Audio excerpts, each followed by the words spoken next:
اشہدو ان لا الہ الا اللہ وحدہ لا شریک لہ واشہد ان محمدا عبدہ ورسولہ اما بعد فاعوذ باللہ من الشیطان الرجیم بسم اللہ الرحمن الرحیم الحمد للہ رب العالمین الرحمن الرحیم مالک یوم الدین ایاک نعبد و ایاک نستعین اہدنا الصراط المستقیم صراط الذین انعمت علیہم صراط الذین انعمت علیہم غیر المغضوب علیہم ولا الضالین والنجم اذا هوى ما ضل صاحبكم وما غوى وما ينطق عن الهوى إن هو إلا وحي يوحى علمہ شدید القویٰ۔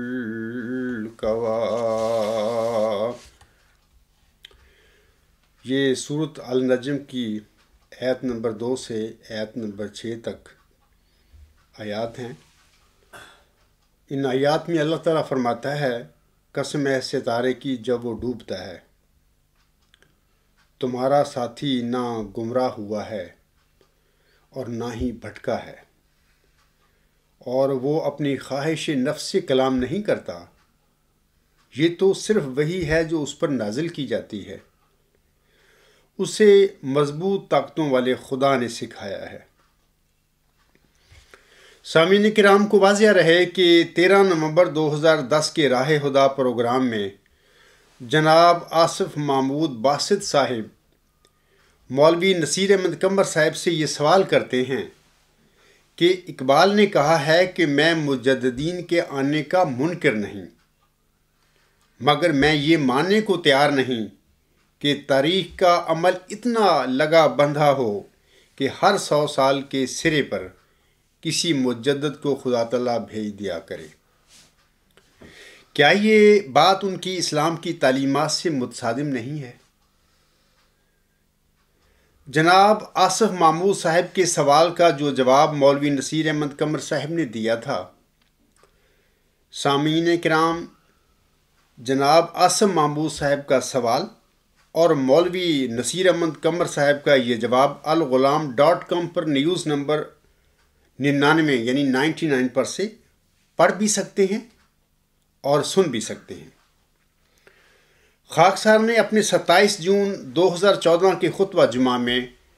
مولوی نصیر احمد قمر صاحب کے ابتدائی جوابی کلمات پر روشنی ڈالی تھی۔ میں نے اپنے اس گزشتہ خطبہ جمعہ میں سامعین کو بتایا تھا کہ جناب علامہ اقبال صاحب نے حدیث مجددین کا انکار ہرگز نہیں کیا تھا، بلکہ فرمایا تھا کہ میں یہ ماننے کو تیار نہیں کہ تاریخ کا عمل اتنا لگا بندھا ہو کہ ہر 100 سال کے سرے پر کسی مجدد کو خدا تعالیٰ بھیج دیا کرے۔ علامہ اقبال صاحب نے تو حدیث مجددین کی صداقت کے سلسلہ میں کوئی سوال نہیں اٹھایا، بلکہ صرف صدی کے سر کے بارے میں اس شک کا اظہار فرمایا تھا کہ میں نہیں سمجھتا کہ ایسا ہونا ضروری ہو کہ صدی کے سر پر یعنی ادھر صدی کا آغاز ہوا ہو اور ساتھ ہی اللہ تعالیٰ کسی مجدد کو مبعوث فرما دے۔ یعنی علامہ صاحب کا یہ خیال تھا کہ ایسا ہو سکتا ہے کہ اللہ تعالیٰ کسی صدی کے سر کے شروع ہونے سے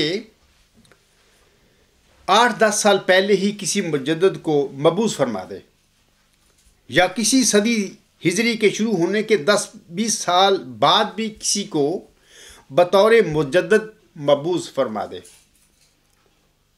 حدیث مجددین کے حوالہ سے علامہ اقبال صاحب کا یہ موقف سامعین کرام حضرت امام مہدی و مسیح موعود علیہ السلام کی تعلیمات کے منافی نہیں ہے، بلکہ حضور اسلام کے فرمودات سے پتہ ملتا ہے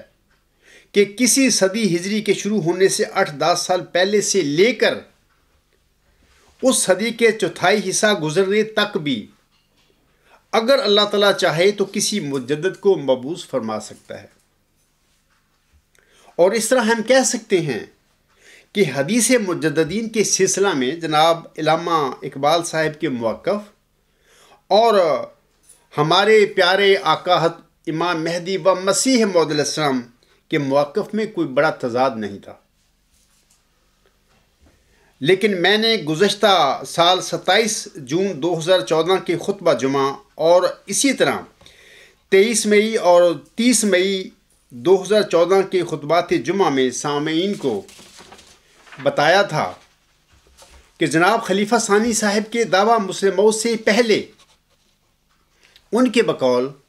نبوت اور مجددیت دونوں جاری و ساری تھیں،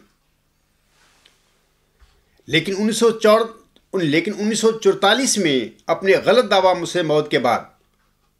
خلیفہ ثانی سمیت قادیانی خاندانی خلفاء نے حضرت امام مہدی و مسیح موعود علیہ السلام کی تعلیم کے برخلاف حدیث مجددین کا نہ صرف انکار کیا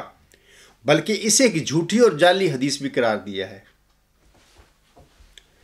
گزشتہ سال 27 جون کے بعد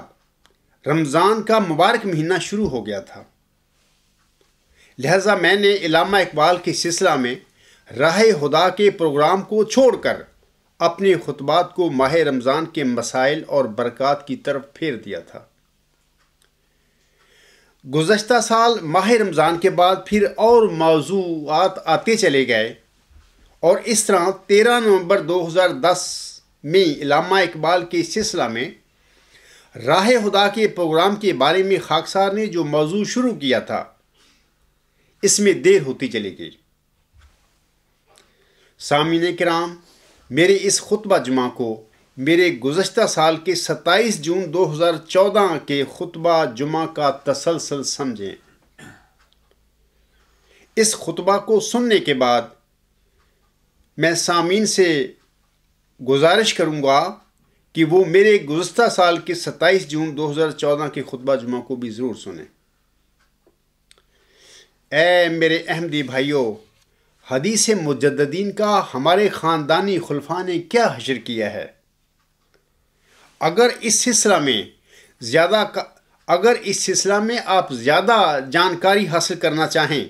تو الغلام.com پر 27 جولائی سے لے کر 31 اگست 2012 کے 6 خطبات جمعہ ضرور سنیں۔ اسی طرح 23 مئی اور 30 مئی 2014 کے 2 خطبات کو بھی آپ ضرور سنیں تاکہ آپ کو علم ہو سکے کہ حضرت امام مہدی و مسیح موسم کا تیسرا خلیفہ یا جانشین کہلوانے والے جناب مرزا ناصر احمد صاحب نے اپنے دور میں حدیث مجددین کا کیا حشر نشر کیا تھا۔ اور پھر آپ خود ہی فیصلہ کر لینا کہ ہمارے قادیانی خلفاء نے حدیث مجددین کے ساتھ جو سلوک کیا ہے اس کے بالمقابل علامہ اقبال صاحب کے یہ فرمانے پر کہ میں مجددین کے آنے کا منکر نہیں، مگر میں یہ ماننے کو تیار نہیں کہ تاریخ کا عمل اتنا لگا بندھا ہو کہ ہر 100 سال کے سرے پر کسی مجدد کو خدا تعالیٰ بھیج دیا کرے، پر کیا اعتراض ہو سکتا ہے؟ امر واقعہ یہ ہے کہ حضرت امام مہدی و مسیح موعود السلام کی تعلیم کے بالکل برخلاف حدیث مجددین پر ظلم و ستم کرنے والے اور اس کا انکار کرنے والے تو ہمارے قادیانی خاندانی خلیفے ہیں،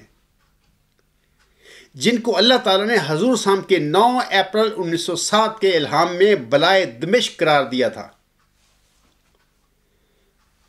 اس ضمن میں جناب علامہ اقبال صاحب کا تو کوئی قصور ہی نہیں ہے، کیونکہ وہ ہمارے قادیانی خلیفوں اور دانشوروں کی طرح حدیث مجددین کے بہرحال منکر نہیں تھے۔ انہوں نے حدیث کے سر کے بارے میں اجتہاداً اپنا نقطہ نظر پیش کیا تھا، وہ بس۔ اب میں گزشتہ سال کے اپنے 27 جون 2014 کی خطبہ جمعہ کے آگے جناب مولوی قمر صاحب کے جواب کے سلسلے میں اپنی معروضات پیش کرتا ہوں۔ مولوی نصیر احمد قمر صاحب علامہ محمد اقبال صاحب کے حوالہ سے آصف محمد باسط صاحب کے سوال کے جواب میں آگے فرماتے ہیں۔ وہ فرماتے ہیں اس سے پہلے یہ سوچنا چاہیے تھا کہ وہ کس کے کلام پر کومنٹ دے رہے ہیں۔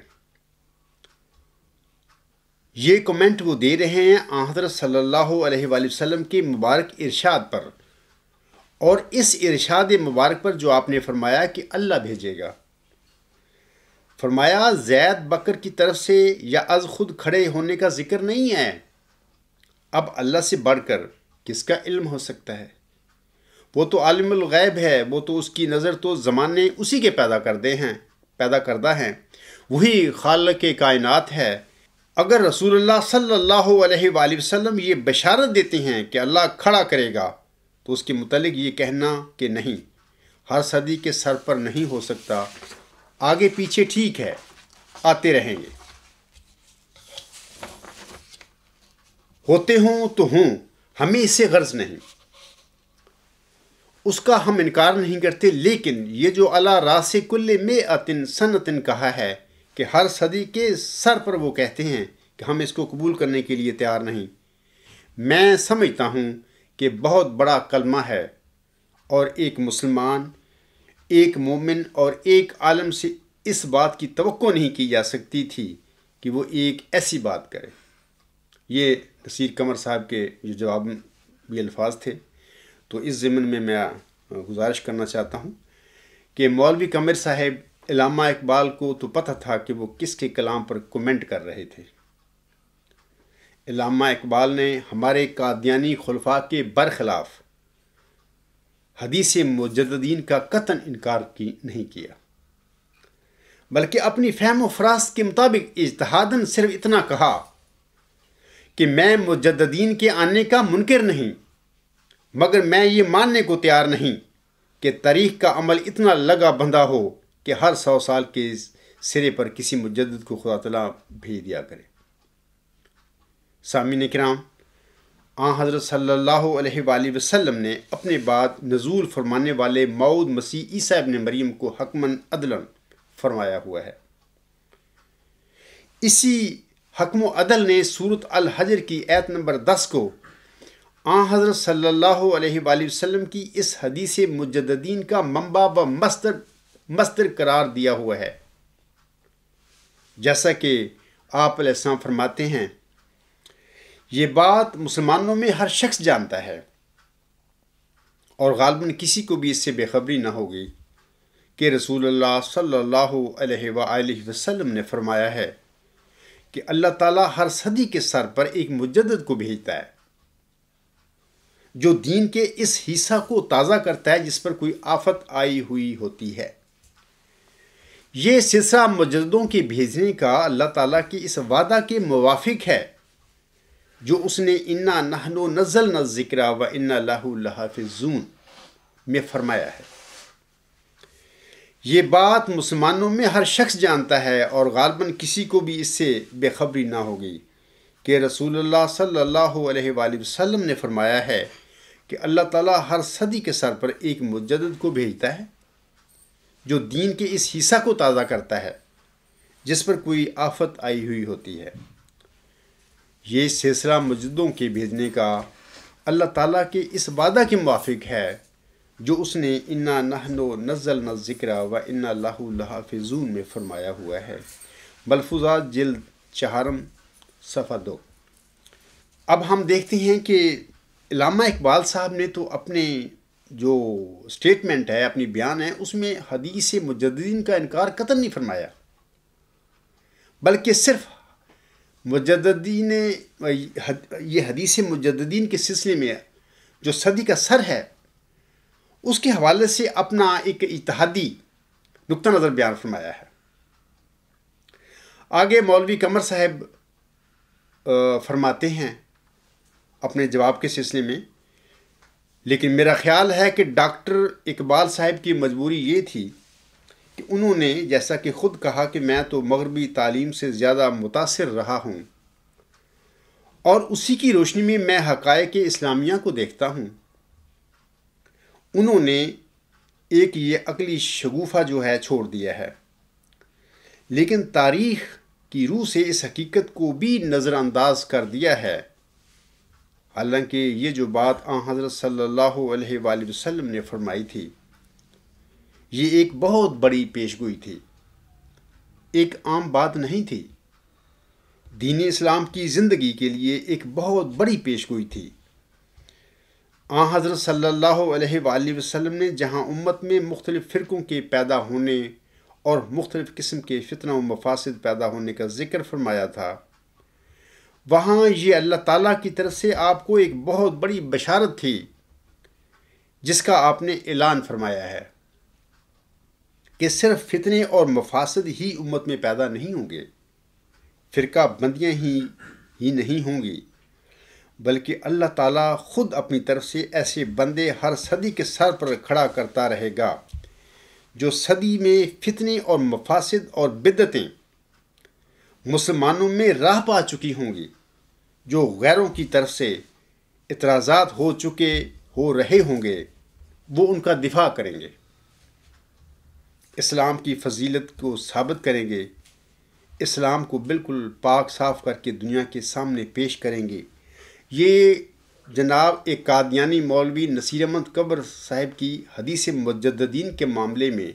ایک سٹیٹمنٹ ہے، بیان ہے، جو ہمارے قادیانی بھائی دانشور ٹائپ آج کل بھی یہ جو حدیث مجددین کے حوالے سے اعتراض کرتے رہتے ہیں کہ جی ہمیں بتایا جائے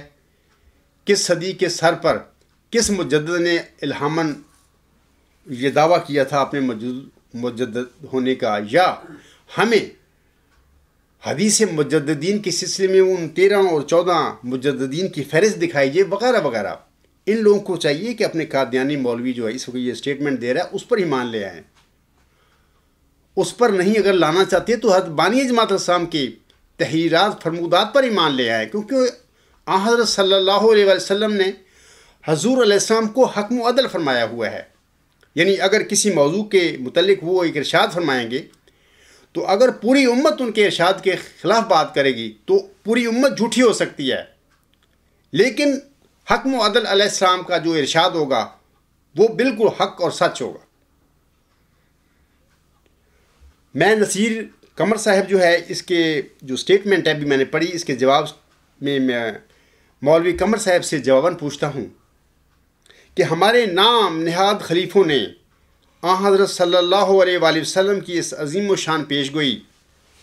اور اس عظیم و شان بشارت کے ساتھ کیا کیا کیا ہے جو ہم علامہ اقبال صاحب پر اعتراضات اٹھاتے پھر رہے ہیں۔ خاکسار نے اس کی تفصیل اپنے گزشتہ خطبات میں بیان کی ہوئی ہے جن کا میں پہلے ذکر کر چکا ہوں۔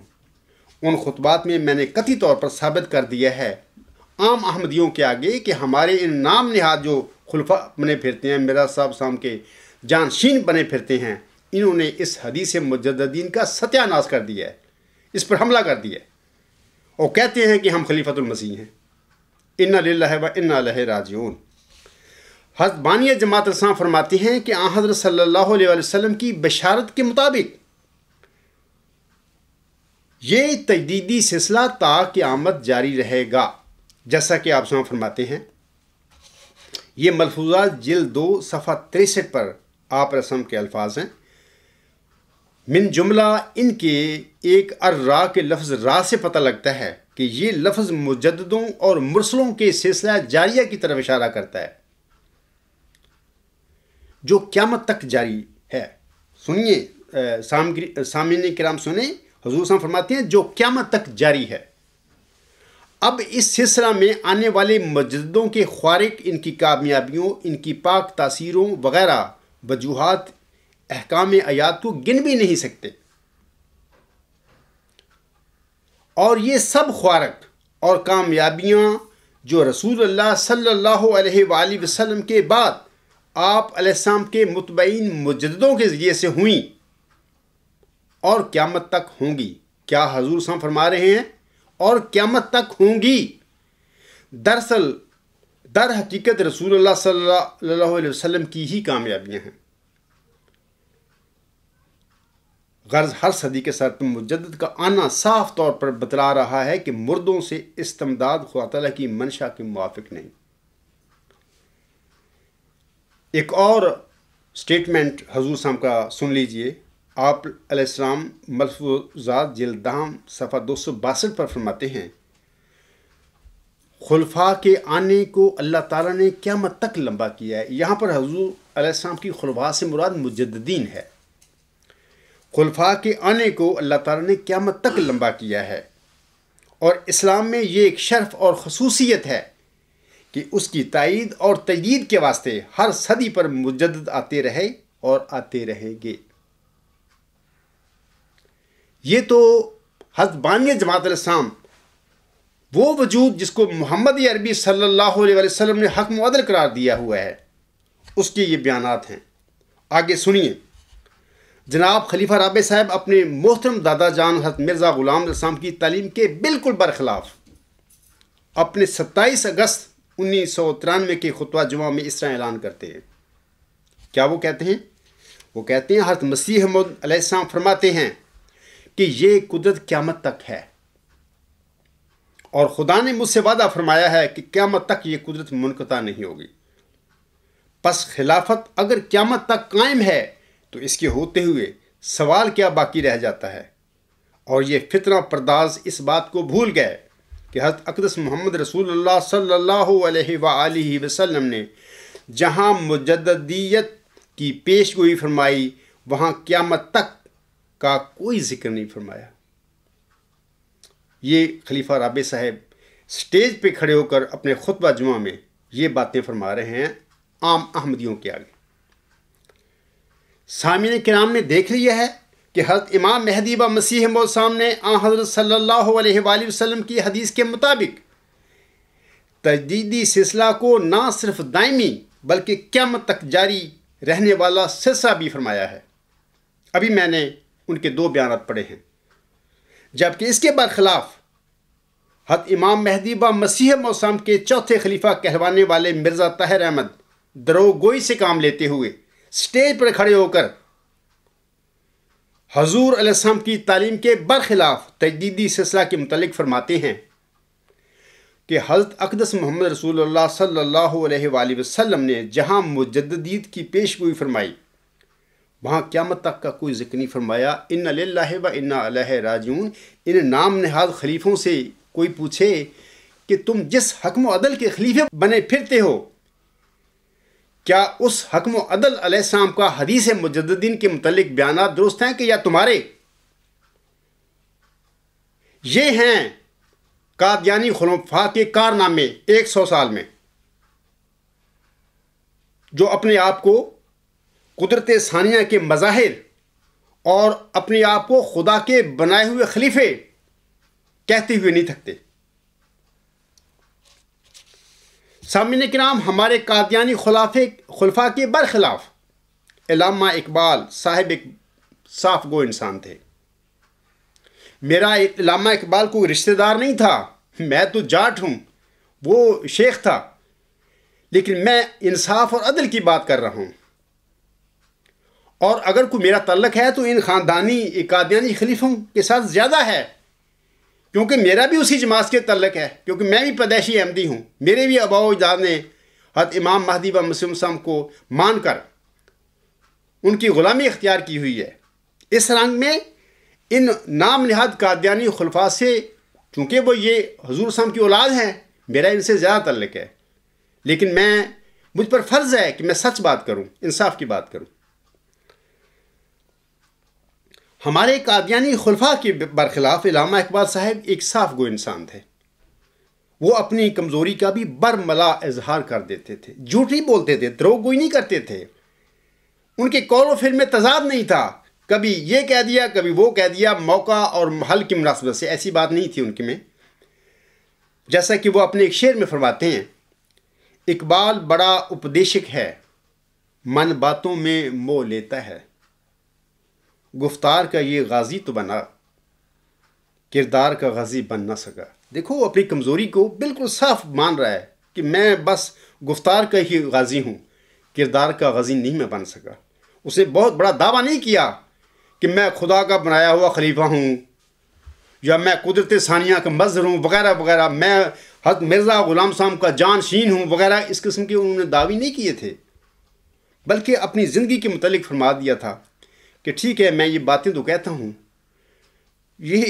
ان باتوں کے ذریعے میں گفتار کا غازی تو بن گیا ہوں، لیکن کردار کا غازی میں نہیں بن سکا اپنی زندگی میں۔ بہرحال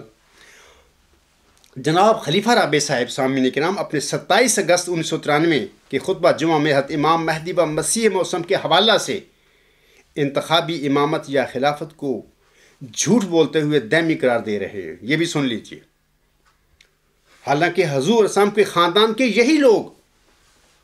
حضرت خلیفۃ المسیح اول رضی اللہ تعالیٰ عنہ کی خلافت کے وقت قدرت ثانیہ کے لیے لمبی لمبی دعائیں کروایا کرتے تھے، جیسا کہ تاریخ احمدیت جلد 3 صفحہ 212 پر مورخ صاحب لکھتے ہیں، قدرت ثانیہ کے لیے دعا، اجتماعی دعا۔ حضرت میر ناصر نواب صاحب نے حضرت خلیفہ اول رضی اللہ تعالیٰ عنہ کی خدمت میں عرض کیا کہ حضرت مسیح موعود علیہ السلام نے قدرت ثانیہ کے ظہور کے لیے ہر ملک میں اکٹھے ہو کر اجتماعی دعا کرنے کا ارشاد فرمایا۔ چنانچہ حضرت خلیفہ اول رضی اللہ تعالیٰ عنہ نے مولوی محمد علی صاحب کو حکم دیا کہ وہ اخبارات میں اجتماعی دعا کی تحریک شائع کریں۔ چنانچہ انہوں نے اس کی تعمیل میں اعلان شائع کر دیا۔ قادیان میں حضرت میر صاحب ایک لمبا عرصہ تک مسجد مبارک میں یہ اجتماعی دعا کراتے رہے۔ اب خلیفۃ المسیح اول رضی اللہ تعالیٰ عنہ کی زندگی میں وہ بھی انتخابی خلیفہ تھے نا، ان کو اس صدر انجمن نے اجتماعی طور پر جو مرزا غلام صاحب نے اپنے بعد کے معاملات کو چلانے کے لیے اپنی زندگی میں قائم فرمائی تھی اور اس کو اپنا جانشین قرار دیا تھا،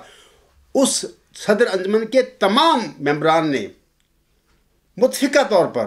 اور حضور صاحب کے وفات کے موقع پر جتنے بھی اصحاب وہاں پر موجود تھے، ہزاروں کی تعداد میں تھے غالباً، ان سب نے اس انسان کو یعنی مولوی نور الدین رضی اللہ تعالیٰ عنہ کو خلیفۃ المسیح اول چنا تھا۔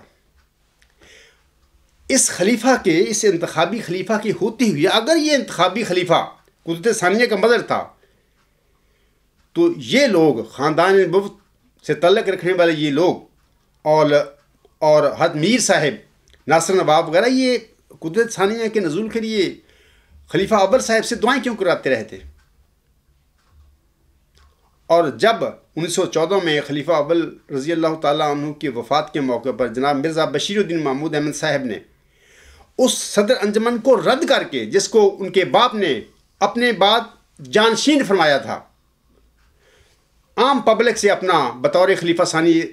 انتخاب کروا لیا، تو اس کے بعد خود ہی قدرت ثانیہ کے مظہر بھی بن بیٹھے، اور لوگوں نے پھر ساتھ ہی ان کے المسیح الموعود کے نعرے بھی لگانے شروع کر دیے وغیرہ وغیرہ۔ مولوی قمر صاحب آگے فرماتے ہیں، سامعین کرام، تو یہ اتنی بڑی عظیم و شان پیش گوئی جو 13 صدیوں تک پوری ہوتی رہی، اس کے متعلق یہ بات کر کے کہ جی ہم یہ نہیں کہہ سکتے کہ ہر صدی کے سر پر ضرور آئے گا، ایک شک کا سائبہ ڈال کر ان سارے مجددین امت کی جو انہوں نے اصلاح کے کام کیے ہیں، تجدید کے کام کیے ہیں، ان پر ایک گمان اور شک کا سایہ ڈال دیا اور وسوسہ پیدا کر دیا لوگوں کے دلوں میں، حالانکہ 13 صدیاں اس پر گواہ ہیں۔ 13 صدیوں کی تاریخی حقیقت کو جھٹلایا جا رہا ہے۔ اللہ تعالیٰ کی پیشگوئی اور آن حضرت صلی اللہ علیہ وآلہ وسلم کی پیشگوئی کی گویا ایک رنگ میں تخفیف کر دی گئی ہے، اس پر ایک شک کا سایہ ڈال دیا گیا ہے۔ سامعین کرام، میں جواباً گزارش کرتا ہوں مولوی نصیر احمد قمر صاحب کے آگے بھی اور تمام جو احمدی حضرات ہیں ان کے آگے بھی میں یہ کہتا ہوں کہ علامہ اقبال صاحب نے حدیث مجددین کو ہرگز نہیں جھٹلایا، اور مولوی نصیر قمر صاحب علامہ اقبال پر یہ جھوٹا الزام لگا رہے ہیں۔ علامہ صاحب نے تو حدیث مجددین کے سلسلے میں صرف اتنا فرمایا تھا کہ میں مجددین کے آنے کا منکر نہیں، مگر میں یہ ماننے کو تیار نہیں کہ تاریخ کا عمل اتنا لگا بندھا ہو کہ ہر 100 سال کے سرے پر کسی مجدد کو خدا تعالیٰ بھیج دیا کرے۔ علامہ صاحب حدیث مجددین کا ہرگز انکار نہیں کرتے، وہ صدی کے سر کے بارے میں صرف اپنی اجتہادی رائے کا اظہار کرتے ہیں، اور برخلاف علامہ اقبال کہ ہمارے قادیانی خلفاء نے نہ صرف حدیث مجددین کا انکار کیا سامعین کرام، بلکہ اس حدیث کو جھوٹی اور ایک جعلی حدیث بھی قرار دیا ہوا ہے۔ میں اپنے گزشتہ خطبات میں جن کا ابھی میں نے حوالہ دیا ہے، یہ باتیں افراد جماعت کے آگے ثابت کر کے دکھائی ہوئی ہیں اور ان کے بیانات پڑھ کر سنائے ہوئے ہیں۔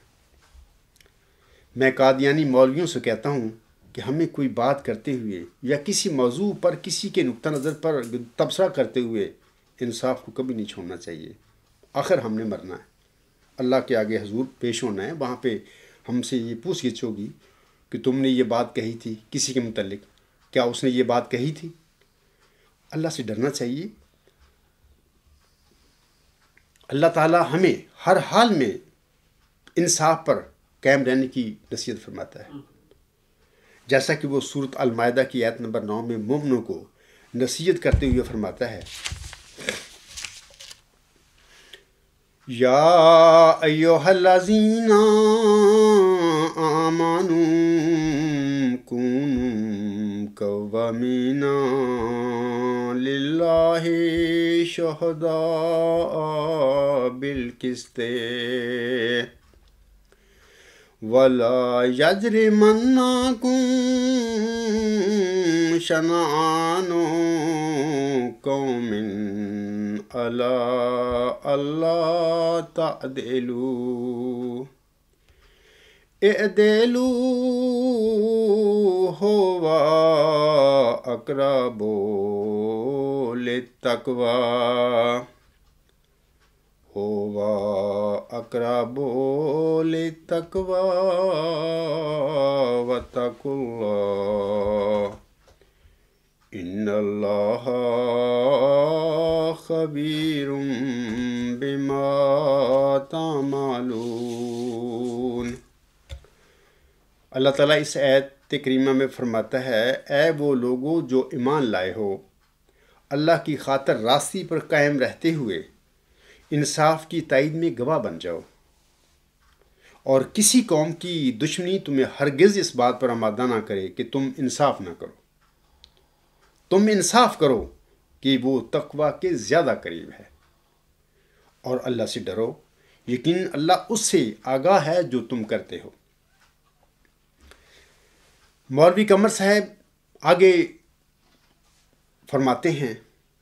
اپنے جواب میں، سوال یہ ہے کہ 14ویں صدی پہ بھی تو آیا، وہاں پہ آ کے یا تو یہ کہ نہ آیا ہوتا۔ 14ویں صدی کے سر پر بھی اللہ تعالیٰ نے یہ بھیجا، اور چونکہ اس کو ماننے کے لیے تیار نہیں تھے، اور حضرت مسیح موعود السلام جو 14ویں صدی کے سر پر آئے اور انہوں نے اللہ تعالیٰ سے علم پا کر بڑی وضاحت سے فرمایا کہ یہ رسول اللہ صلی اللہ علیہ وآلہ وسلم کی پیش گوئی تھی کہ اللہ تعالیٰ ہر صدی کے سر پر ایک مجدد بھیجتا ہے، اور اس زمانے کے سر پر، اس 14ویں صدی کے سر پر لوگ انتظار کر رہے تھے خدا نے مجھے بھیجا ہے۔ تو بجائے اس کے اس بات کے شکر ادا کرتے اور لوگوں کو وہ تلقین کرتے، دیکھو کہ اس صدی کے سر پر پھر رسول اللہ صلی اللہ علیہ وآلہ وسلم کی پیش گوئی کس شان سے پوری ہوئی ہے، جو عین وقت کے جبکہ اسلام اندرونی اور بیرونی طور پر کمزوری کا شکار تھا، بیرونی مذاہب کی طرف سے، عیسائیوں کی طرف، آریوں کی طرف، دیریوں کی طرف سے اور مختلف تنظیموں کی طرف سے اسلام پر حملے ہو رہے تھے۔ یہ شخص خدا نے کھڑا کیا ہے جو ہر قسم کی بدعات سے پاک کر کے اسلام کو پیش کر رہا ہے، اسلام کا دفاع کر رہا ہے، اسلام کی فضیلت کو ثابت کر رہا ہے، اور رسول اللہ صلی اللہ علیہ وآلہ وسلم کی پیشگوئی پوری ہو رہی ہے۔ یہ کہہ کے ہم یہ نہیں مانتے کہ ہر صدی کے سر پر ضرور آئے گا۔ میں سمجھتا ہوں یہ اس پیشگوئی کی عظمت کو کم کرنے کی ایک کوشش کی گئی ہے، لیکن کوئی رسول اللہ صلی اللہ علیہ وآلہ وسلم کی اس پیشگوئی کی عظمت کو کم نہیں کر سکتا جو خدا تعالیٰ نے جن کو پورا کرنا اپنے ہاتھ میں لیا ہوا ہے۔ سامعین کرام، سب سے پہلے تو میں یہ گزارش کرتا ہوں کہ آج خدا تعالیٰ نے اس عاجز کو جماعت احمدیہ میں بطور موعود ذکی غلام مسیح الزمان، بطور مسلم موعود اور بطور مجدد صدی 5 مبعوث فرمایا ہے، اور میں اس دعوے پر قائم ہوں اور کھڑا ہوں، اور 22 سال سے کیا جماعت احمدیہ کے خلفاء اور علماء اور افراد جماعت کیا اس عرض کو قبول کر کے اللہ تعالیٰ کا شکر ادا کر رہے ہیں کہ یا میرے پر انہوں نے سب نے حملہ کیا ہوا ہے اور اعتراض اٹھاتے پھر رہے ہیں یہ لوگ علامہ اقبال صاحب پر کہ جی اس نے حدیث مجددین کا انکار کر دیا، حالانکہ اس نے صرف حدیث کے سر کے متعلق اپنا اجتہادی نقطہ نظر پیش کیا تھا، وہ بس۔ بعض اصحاب احمد رضی اللہ عنہم کے بقول علامہ محمد اقبال صاحب نے 1897 میں قادیان جا کر حضور صلی اللہ علیہ وسلم کی بیعت کی تھی۔ چونکہ وہ ایک طالب علم تھے اور اوپر سے مفکرانہ ذہن بھی رکھتے تھے، لہذا اپنے دیگر ساتھیوں کی طرح اگر وہ اپنی بیعت کو نبھا سکے تو بھی ہم یہ نہیں کہہ سکتے کہ علامہ نے حضور صلی اللہ علیہ وسلم کو قبول نہیں کیا تھا۔ کسی کے دل کی حالت کو اللہ جانتا ہے اور وہ قیامت کے دن اس کا فیصلہ کرے گا، لیکن اتنا ضرور ہے کہ علامہ حضور اسلام کے دفاع میں مخالفین احمد علیہ السلام کی ہجویں بھی لکھا کرتے تھے، اور ہمارے احمدیہ لٹریچر میں اس کے ثبوت موجود ہیں۔ 1893 میں لدھیانہ کے ایک مولوی سعد اللہ سعدی اپنے اشعار کے ذریعے بانی سلسلہ کی توہین کیا کرتا تھا۔ علامہ اقبال جو اس وقت ایف اے کے طالب علم تھے، وہ یہ توہین برداشت نہ کر سکے۔ آپ نے مولوی صاحب کی گالیوں کے جواب میں ایک حزب لکھی۔ اس حزب کے 21 اشعار ہیں۔ اس حزب میں آپ نے احمدیت کے مخالف مولوی کو عیسائی قوم کے پگڑی بدل بھائی اور حضرت بانی جماعت علیہ السلام کو آفتاب صدق قرار دیا تھا۔ اسی ضمن میں شیخ عبد الماجد صاحب اپنی کتاب اقبال اور احمدیت زندہ رود پر تبصرہ صفحات 262 تا 263 پر لکھتے ہیں۔ میں چند اشعار وہ اس حزب کے پڑھ دیتا ہوں۔ علامہ صاحب فرماتے ہیں، با سادی دیکھ لی گندہ دہانی آپ کی، خوب ہوگی محتروں میں قدردانی آپ کی، بیت ساری آپ کی بیت الخلا سے کم نہیں،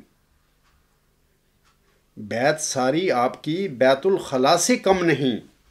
ہے پسند خاک روباں شیر خانی آپ کی، قوم عیسائی کے بھائی بن گئے پگڑی بدل،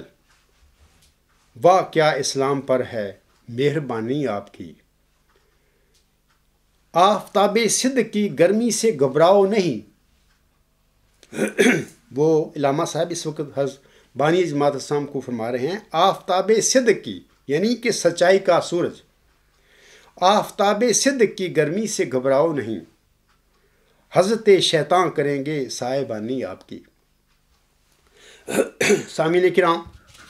برخلاف علامہ اقبال کے ہمارے خلفاء نے تو اس حدیث کی نہ صرف تخفیف کی بلکہ آن حضرت صلی اللہ علیہ وآلہ وسلم کی اس عظیم و شان پیش گوئی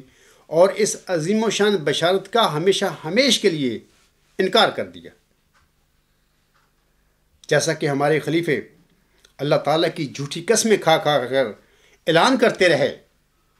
سٹیجوں پہ کھڑے ہو کر کہ اے احمدیو، اب تم قیامت تک کسی مجدد کا منہ نہیں دیکھو گے۔ حیرانی کی بات ہے کہ حضور صاحب جن لوگوں کے ذمہ اپنی جماعت کو سونپ کر گئے تھے اور انہیں یہ نصیحت فرما کر گئے تھے کہ پس جس شخص کی نسبت 40 مومن اتفاق کریں گے کہ وہ اس بات کے لائق ہے کہ میرے نام پر لوگوں سے بیعت لے، وہ بیعت لینے کا مجاز ہوگا، اور چاہیے کہ وہ اپنے تئیں دوسروں کے لیے نمونہ بناوے۔ اور یہ سب کچھ تم اس وقت تک کرنا کہ جب تک روح القدس پا کر کوئی مبعوث نہیں ہوتا۔ یہ رسالہ الوصیت میں حضور صاحب کی نصیحت ہے، وصیت ہے۔ یہ روح القدس پا کر کھڑا ہونے والا حضور صاحب کے علم میں آپ کا روحانی فرزند مئو ذکی غلام یعنی مسلم موعود تھا، جس کا حضور صاحب نے اسی صفحہ پر رسالہ الوصیت میں حاشیے میں بڑی تفصیل کے ساتھ ذکر فرمایا ہوا ہے کہ جب وہ ظاہر ہوگا تو ایک بڑے معمولی انسان کے رنگ میں ظاہر ہوگا۔ تم اسے اس کی معمولی حالت کو دیکھ کر ٹھوکر نہ کھا جانا۔ لیکن حضور صاحب جن لوگوں کے سپرد اپنی جماعت کر کے گئے تھے، سامعین کرام، انہوں نے حضور صاحب کی نصیحت کے برخلاف آپ کی تعلیم سے یکسر منکر ہو کر احمدیوں کے لیے کیا عجیب نمونہ پیش کیا۔ حضور صاحب تو فرمایا گیا تھا کہ لوگوں کے لیے نمونہ بننا، اس انسان کے لیے جس کو 40 مومن جس پہ اتفاق کر لیں گے کہ وہ میرے نام پر بیعت لینے کی مجاز ہے، وہ میرے نام پر بیعت لے۔ حضور صاحب نے فرمایا کہ وہ لوگوں کے لیے، احمدیوں کے لیے، دوسرے بنی نوع انسان کے لیے ایک نمونہ بنے۔ ان لوگوں، یار عجیب بات ہے کہ یہ لوگ کیسے نمونے بنے۔ انہوں نے حضور صاحب کی جو تعلیمات تھی حکم و عدل کی، اس پر کوہاڑے چلانے شروع کر دیے ان لوگوں نے بن کے خلیفے اور امام۔ انا للہ و انا الیہ راجعون، میں تو کہہ سکتا ہوں 40 مومنوں کے اتفاق رائے سے منتخب ہونے والے یہ امام یا خلیفے روح القدس پا کر کھڑے ہونے والے کا رقیب بن بیٹھے۔ جیسا کہ جناب خلیفہ رابع صاحب اپنی 27 اگست 1993 کے خطبہ جمعہ میں فرماتے ہیں۔ کیا وہ فرماتے ہیں؟ سنیے، وہ کہتے ہیں، یہ سٹیج پہ کھڑے ہو کر ہی وہ باتیں کر رہے ہیں۔ پھر خدا تعالیٰ کی فعلی شہادت آپ کے سامنے ہے۔ دیکھیں، صدی گزر گئی، جس صدی کے سر پر یہ پروپیگنڈا کیے جا رہے تھے، لیکن کوئی مجدد ظاہر نہیں ہوا۔ ایسے لگتا ہے ان کی لوگوں کی باتیں سن کر کہ یہ لوگ مجدد کو تو اپنا جانی دشمن سمجھتے تھے۔ پتہ نہیں ان کو کیا یہ بیماری لگ گئی۔ دوسری صدی شروع ہو گئی اور اس کے 13 سال گزر چکے ہیں اور 14ویں میں داخل ہو رہے ہیں، لیکن خلافت احمدیہ سے باہر کوئی مجدد ظاہر نہیں ہوا۔ پس خدا کی اس گواہی نے ہمیشہ کے لیے ان لوگوں کے پراپاگنڈے کو جھٹلا دیا جو یہ کہا کرتے تھے کہ آپ خلافت کے آخری سانس ہیں اور تجدید کے دن آ رہے ہیں، کسی مجدد کی تلاش کرو۔ آگے وہ کہتے ہیں سٹیج پر کھڑے ہو کر، میں تمہیں سچ سچ کہتا ہوں کہ ایسے لوگ اگر 100 سال کی عمریں بھی پائیں اور مر جائیں تو نامرادی کی حالت میں مریں گے اور کسی مجدد کا منہ نہیں دیکھیں گے۔ ان کی اولادیں بھی لمبی عمری پائیں اور مرتی چلی جائیں، ان کی اولادیں بھی لمبی عمریں پائیں اور مرتی چلی جائیں، خدا کی قسم خلافت احمدیہ کے سوا کہیں اور مجددیت کا منہ نہ دیکھیں گی۔ یہی وہ تجدید دین کا ذریعہ بنا دیا گیا ہے جو ہر صدی کے سر پر ہمیشہ جماعت کی ضرورتوں کو پورا کرتا چلا جائے گا۔ دیکھو خلیفہ رابع صاحب اپنے اس خطبہ جمعہ میں یعنی 27 اگست 1993 میں قسم کھا کر خدا کی سٹیج پر کھڑے ہو کر یہ کہہ رہے تھے، جبکہ میں قسم کھا کے تم لوگوں کو کہتا ہوں کہ دیکھو اس وقت مجدد جو موعود تھا جماعت احمدیہ میں، اس کا دعویٰ خلیفہ رابع صاحب کے آگے ٹیبل پر پڑا ہوا تھا اپریل 1993 سے، اور یہ صاحب سٹیج پر کھڑے ہو کر اللہ تعالیٰ کی جھوٹی قسمیں کھا کر لوگوں کو آگے جھوٹ بولتے پھر رہے تھے کہ تم قیامت تک کسی مجدد کا منہ نہیں دیکھو گے وغیرہ وغیرہ۔ دیکھو یہ خلیفے ہیں، خدا کے بنائے ہوئے خلیفے تھے۔ کیا خدا کا بنایا ہوا خلیفہ اس طرح جھوٹ بھی بول سکتا ہے لوگوں کے آگے؟ ہرگز نہیں۔ اے میرے احمدی بھائیوں، جس وقت جناب خلیفہ رابع صاحب تجدیدی سلسلہ کے خاتمہ کے لیے خدا کی قسمیں کھا کر یہ بیان دے رہا تھا، جس کا ابھی میں نے ذکر کیا ہے اس کے بیان کا، اس وقت خاکسار کا دعویٰ موعود ذکی غلام مسیح الزماں موعود مجدد صدی 15 خلیفہ صاحب کے آگے پڑا ہوا تھا اس کی میز پر، اور وہ خدا کی قسم کھا کر جھوٹ بول کر سٹیج پر کھڑے ہو کر لوگوں کو گمراہ کرتا پھر رہا تھا۔ کیا خلیفہ اپنے خطبہ میں یہ سفید جھوٹ نہیں بول رہا تھا؟ دوستو، ایک نظر خدا کے لیے، سید الخلق مصطفیٰ کے لیے کچھ تو انصاف کی بات کرو۔ آج بھی ہمارے بعض قادیانی بھائی اپنے نام نہاد خلیفوں کی روش پر چلتے ہوئے حضرت امام مہدی و مسیح موعود علیہ السلام، جو کہ ہمارے پیارے آقا محمد مصطفیٰ صلی اللہ علیہ وسلم نے حکم و عدل فرمائے ہوئے ہیں، جن کے متعلق ان کا یہ سٹیٹمنٹ ہے حضور علیہ السلام وسلم کی کہ وہ حکم و عدل ہوں گے، اس حکم و عدل کی تعلیم کے سری خلاف یہ سوال اٹھاتے پھر رہے ہیں۔ کیا کہتے ہیں؟ وہ کہتے ہیں کہ کس کس مجدد نے صدی کے سر پہ الہامت دعویٰ کیا تھا۔ ان مجددین کی فہرست ہمیں فراہم کی جائے وغیرہ وغیرہ، حالانکہ جماعت احمدیہ میں حضور صاحب کی وہ لسٹ جس کی منظوری حضور صاحب نے دی ہوئی تھی اپنی زندگی میں، وہ جماعت احمدیہ میں وہ لسٹ موجود ہے، اور اس لسٹ کے مطابق ہر صدی کے سر پر ایک مجدد حضور صاحب نے بتایا تھا کہ یہ لوگ آئے تھے۔ اس قسم کے سوال اٹھانے والوں سے میں یہ سوال کرتا ہوں کہ کیا تم حکم و عدل کے ماننے والے ہو یا کہ اس کو چھوڑ چکے ہو؟ دیکھو، دین میں جبر نہیں ہے، ہر انسان کا حق ہے وہ جو نقطہ نظر اختیار کرنا چاہے کر سکتا ہے، لیکن انسان کو منافق نہیں ہونا چاہیے، صاف ہونا چاہیے کہ جی میں مرزا غلام نصام جس کو حضرت صلی اللہ علیہ وسلم نے حکم و عدل بنایا تھا، ٹھیک ہے وہ حکم و عدل تھے، لیکن میں ان کے حدیث مجددین کے بارے میں یہ جو بیانات ہیں میں ان کو نہیں مانتا۔ یہ اعلان کر دو، منافق نہ بنو، ان کی پیروی میں بھی رہ رہے ہو اور اس کی جماعت میں بھی ہو، اس کو مانتے بھی ہو، لیکن اس کی تعلیم کے برخلاف یہ بھی سوال کرتے پھر رہے ہو کہ کس کس مجدد نے صدی کے سر پر الہامت دعویٰ کیا تھا، جبکہ اس کی دی ہوئی فہرست جماعت احمدیہ میں موجود ہے، اور یہ کہتے پھر رہے ہو کہ ان مجددین کی فہرست ہمیں فراہم کی جائے۔ انا للہ و انا الیہ راجعون کے علاوہ میں تم لوگوں کے متعلق کیا کہہ سکتا ہوں کہ اللہ تعالیٰ تم پر رحم کرے، تمہیں ہدایت دے۔ مولوی نصیر احمد قمر کے بیان پر ہی آپ لوگوں سے میں درخواست کرتا ہوں کہ یہ جو 13 نومبر 2010 کی راہ ہدیٰ کا جو پروگرام ہوا تھا علامہ اقبال کے حوالے سے، اس میں آپ کا ہی مولوی قادیانی مولوی نصیر احمد قمر صاحب کیا کہہ رہے ہیں حدیث مجددین کے متعلق، اس پر ایمان لے آؤ یار، یہ تمہارا مولوی ہے، وہ باتیں کر رہا ہے، سنو، بلکہ یہ نیوز نمبر 99 پہ اس کا یہ پورا سٹیٹمنٹ ہے، اس کا پورا پروگرام جو انہوں نے اس علامہ اقبال کے حوالے سے کیا تھا وہ موجود ہے، وہ سنو، کم از کم اس اپنے قادیانی مولوی کے اس بیان پر ایمان لے آؤ۔ حالانکہ آپ کو چاہیے تو یہ کہ اب آپ حکم و عدل پر ایمان لائیں، کیونکہ آپ نے اس کو مانا ہے۔ حضرت امام مہدی و مسیح موعود نے سامعین کرام ان مجددوں کو نہ صرف مرسلوں اور ماموروں کی صف میں شامل فرمایا ہے، بلکہ ان پر ایمان نہ لانے والوں کو فاسق بھی قرار دیا ہے۔ یہ بھی حکم و عدل کا فیصلہ ہے، جیسا کہ آپ ہم شہادت القرآن میں فرماتے ہیں۔ یہ یاد رہے کہ مجدد لوگ دین میں کچھ کمی بیشی نہیں کرتے، ہاں گم شدہ دین کو پھر دلوں میں قائم کرتے ہیں۔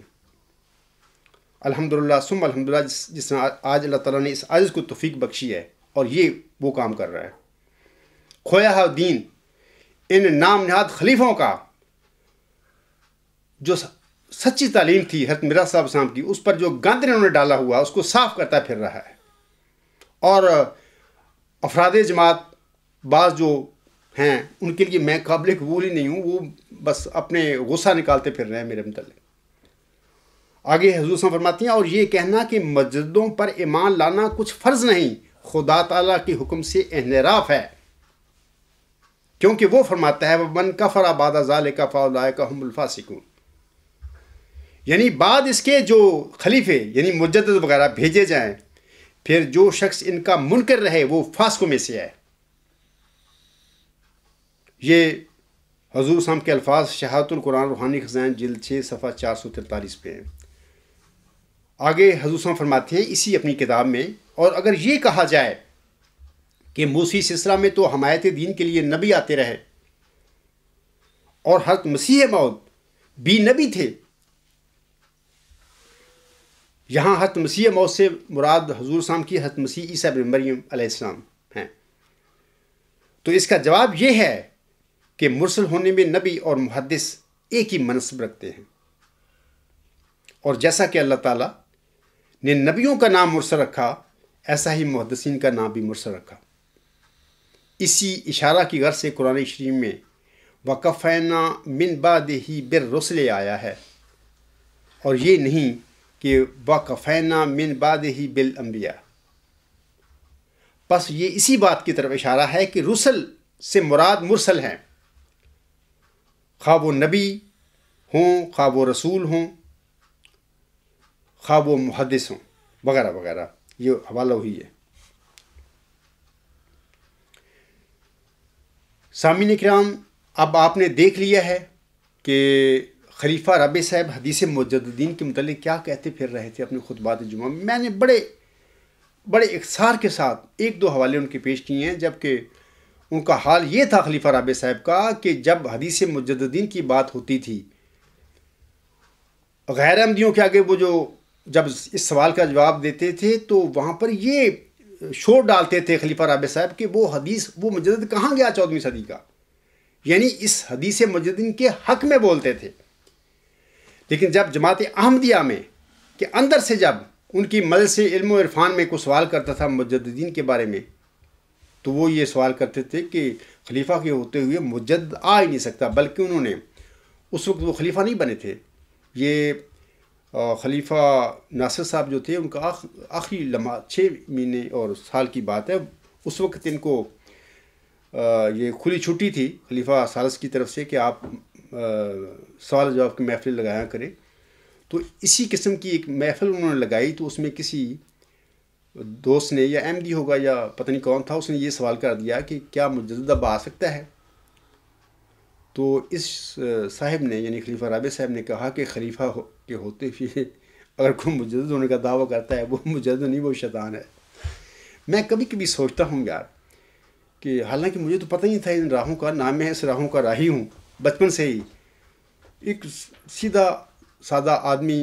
پیدائشی احمدی اور ایک نیک ماں باپ کے گھر میں پیدا ہوا تھا، مجھے تو پتہ ہی نہیں۔ لیکن جب میں نے سوال جواب کی یہ محفل غالباً یہ 1982 کی شروع کی بات ہے یا 1981 کے آخر کی بات ہے، میں اور میرا بہنو جو آج فوت ہو چکے ہیں، 10 سال ہو گئے ہیں، 12 سال ان کو فوت ہوئے، ہم دونوں یہ ان کی یہ سوال جواب کی محفل سن رہے تھے، ہم دونوں نے یہ سنا ان کا جواب، تو ہم دونوں حیران رہ گئے کہ یار یہ بندے نے جواب کیا دیا ہے، کیا یہ خدا ہے؟ یعنی یہ اس طرح بات کر رہا ہے کہ جس طرح اس کائنات کا یہ مالک بن چکا ہے کہ ایک خلیفہ کے ہوتے ہوئے کہ مجدد ہونے کا اگر کوئی دعویٰ کرتا ہے یا خدا تعالیٰ خلیفہ کے ہوتے ہوئے کسی کو مجدد مبعوث کرتا ہے تو نعوذ باللہ من ذالک، خلیفہ رابع کے بقول کہ وہ مجدد نہیں وہ شیطان تھا۔ یار اتنی بڑی بات گستاخی اللہ تعالیٰ کے حضور اتنی ایک بندے نے، میں سمجھتا ہوں کہ عظیم گستاخی تھی۔ اور پھر عجیب بات ہے کہ خدا کا کرنا ایسا ہوا کہ 10 دسمبر 1983 میں اس عاجز کو اللہ تعالیٰ نے ایک سجدہ سے جب میں اٹھا تو خدا تعالیٰ نے ساری صورتحال پیش گوئی مجھ سے موت کے بارے میں مجھے بتا دی اور بتا دیا کہ وہ تو ہی نشان رحمت ہے۔ جو کہ محمدی مریم کی تذرات کی قبولیت کے نتیجے میں اللہ تعالیٰ نے اس کو بخشا تھا، اور تو ہی وہ ذکی غلام ہے، اور تو ہی وہ مسلم موعود ہے جس ذکی غلام کو اس نے مسلم موعود کا نام یا لقب دیا تھا۔ اور پھر عجیب بات ہے کہ وہ شخص جو ابھی خلیفہ نہیں بنا تھا 1981 کے آخر میں یا 1982 کے شروع میں، کسی سائل کے سوال کنندہ کے جواب میں وہ یہ کہا کرتا تھا، یا جس نے یہ کہا تھا کہ اگر خلیفہ کے ہوتے ہوئے کوئی مجدد ہونے کا دعویٰ کرتا ہے تو وہ مجدد نہیں بلکہ شیطان ہے۔ عجیب بات ہے، خدا تعالیٰ نے مجھے کھڑا کر دیا اس شخص کے آگے۔ عجیب بات ہے کہ اس کے بعد خلیفہ سالس کے بعد اس کو خلیفہ بنایا خدا نے، خلیفہ بنا، خلیفہ رابع وہ بنا۔ اس کے بعد اللہ تعالیٰ نے مجھے کھڑا کیا کہ اس کے آگے کھڑے ہو جاؤ، بتاؤ اس کو۔ اور جب میں نے پھر دعویٰ ان کے آگے رکھا تو پوری دنیا کو پتہ ہے کہ اپریل 1993 سے لے کر ان کے وفات کے آخری مہینوں میں دیکھیں اس شخص کے پاؤں کانپتے تھے اور اسے چلا نہیں جاتا تھا۔ وہ صرف اس عاجز کا سچائی کا روب تھا اس بندے پر، جو کسی زمانے میں یہ کہتا پھر رہا تھا لوگوں کو جب خلیفہ نہیں تھا کہ خلیفہ کے ہوتے ہوئے اگر کوئی مجدد کا دعویٰ کرتا ہے تو وہ مجدد نہیں بلکہ شیطان ہوگا، نعوذ باللہ من ذالک۔ تو دیکھو اللہ تعالیٰ کہ حضور اس کی بڑھ بڑھ کی باتیں نہیں کرنی چاہیے جو اللہ کو پسند نہ ہے۔ اللہ تعالیٰ بعض کو پکڑ لیتا ہے کسی کی بات، غلط بات کو، اور پھر اس کو آزمائش میں ڈال دیتا ہے، جیسے کہ خلیفہ رابع صاحب کی اس سٹیٹمنٹ کو اللہ نے پکڑا، اس کو خلیفہ بنایا، پھر اس کے آگے مجدد موعود جو تھا صدی 5 دہم کا، اس کو کھڑا کر دیا، یعنی اس عاجز کو۔ بہر اللہ تعالیٰ ان لوگوں کو سمجھ دے، عقل دے، یہ دنیا کے لیے خدا اور اس کے رسول اور مسیح موعود اور پوری جو صداقت ہے اس کو چھوڑ چکے ہیں، صرف اپنی دنیا کی شان و شوکت کے لیے۔ حالانکہ جو خدا کے بندے ہوتے ہیں وہ اللہ اپنے رسول اور اپنے مسیح موعود سے محبت کرتے ہیں، اپنی آخرت کے لیے فکر کرتے ہیں۔ ان کے نگاہ میں زیادہ اہمیت آخرت کی ہوتی ہے نہ کہ اس دنیا کی۔ دنیا تو یہ کوڑا کرکٹ ہے۔ اور جب میں سجدہ سے اٹھا تھا اور اس کے بعد اللہ تعالیٰ نے مجھ پر یہ ظاہر کیا سب کچھ، تو میں آپ لوگوں کو یقین دلاتا ہوں کہ یہ دنیا میرے آگے ایک کوڑا کرکٹ ہے، ایک ڈھیر ہے۔ کبھی دل میں اس کی کوئی حاصل کرنے کی تمنا نہیں پیدا ہوئی، بلکہ وقت یہ بیزاری ہے کہ یہ کیا دنیا ہے، فضول کوڑا کرکٹ ہے۔ اللہ تعالیٰ کی رضا ملنی چاہیے، اللہ کی محبت ملنی چاہیے، اللہ کی بخشش ملنی چاہیے، یہی سب سے بڑی دولت ہے۔ سامعین کرام، خاکسار پر اللہ تعالیٰ نے سقراط کے نظریہ علم ورچوئس نالج کا جو انکشاف فرمایا ہے، یعنی اس وقت فرمایا تھا، اب میں نے وہ لکھا ہوا ہے، یہ تو 30 سال ہو گئے ہیں اس بات کو، کہ اللہ نے فرمایا تھا کہ وہی نیکی خدا ہے۔ یعنی جس نیکی کو سقراط نے علم کہا تھا، خدا نے مجھے بتایا کہ ورچو از گاڈ، وہی نیکی خدا ہے اور وہی علم ہے اور وہی سپریم الٹیمیٹ یونیورسل ٹروتھ ہے، یعنی وہ اعلیٰ انتہائی ہماگیر حق ہے۔ اسی خدا یعنی اعلیٰ انتہائی ہماگیر حق کے سلسلہ میں علامہ اقبال صاحب اپنی ایک پرسوز غزل میں یوں فرماتے ہیں، اور میں علامہ صاحب کے انہی اشعار پر اپنے خطبہ کو ختم کرتا ہوں۔ وہ بڑے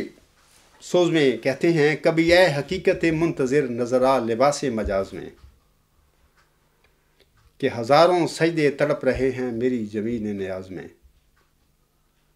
تو بچا بچا کے نہ رکھ اسے،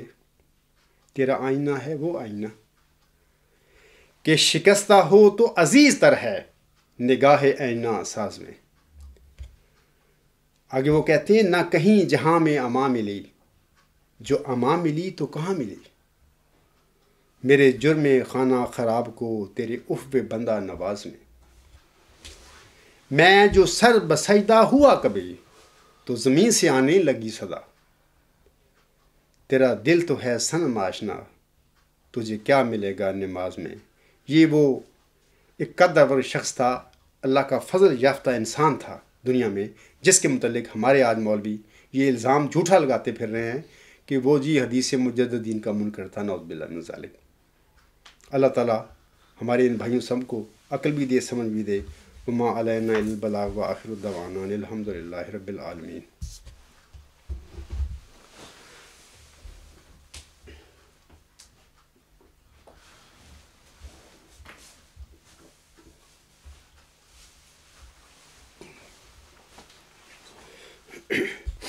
الحمد للہ نحمدہ ونستعینہ ونستغفرہ ونؤمن بہ ونتوکل علیہ ونعوذ باللہ من شرور انفسنا ومن سیئات اعمالنا من یہدہ اللہ فلا مضل لہ ومن یضللہ فلا ہادی لہ ونشهد أن لا إله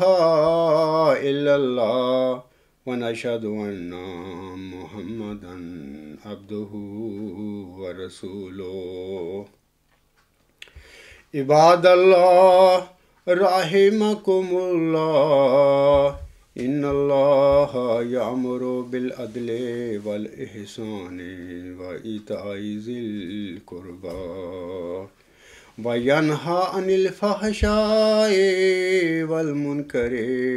وَالْبَغْيِ يَعِظُكُمْ لَعَلَّكُمْ تَذَكَّرُونَ اذْكُرُوا اللَّهَ يَذْكُرْكُمْ وَادْعُوهُ يَسْتَجِبْ لَكُمْ وَلَذِكْرُ اللَّهِ أَكْبَرُ